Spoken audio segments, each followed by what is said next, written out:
Valentine. তো আমাদের Valentine অফিসেই মানানো হয়।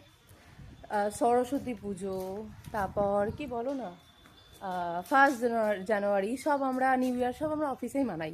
আমাদের পার্সোনাল কোনো লাইফ নেই, আমাদের শুধু সিস্টেম আমাদের ভালোবাসার জিনিস। আর সিস্টেম আমাদের ভালোবাসে কিনা জানি না, বাট সিস্টেমকে আমাদের ভালোবাসতে হয়। অফিসে এসেছি, অফিস করে যাচ্ছি, ম্যানেজারের মুখ খেয়ে যাচ্ছি। এই যে আমার ম্যাডাম মুখ করে যাচ্ছে, আমি বলেছি আমার কাছে মুখ করবে না।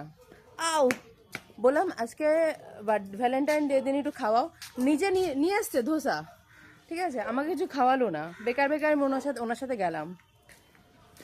আজকে দিনটা সারাদিন সিস্টেমে কাটবে, সন্ধ্যাবেলায় বাড়ি যাব। তুমি কোথায় যাবে? যে গিফটটা পেয়েছো সেটা বলছো না কেন? হ্যাঁ, সরি, আমি একটা গিফটও পেয়েছি। আমার বর কালকে আমাকে একটা গিফট দিয়েছে, তোমাদেরকে দেখাবো। সেটা অফিসে নিয়েছে, সেটা আবার এই যে ম্যাডাম নিয়ে নিয়েছে। তোমাদেরকে গিয়ে দেখাচ্ছি কি দিয়েছে আর ম্যাডাম কি নিয়ে নিয়েছে।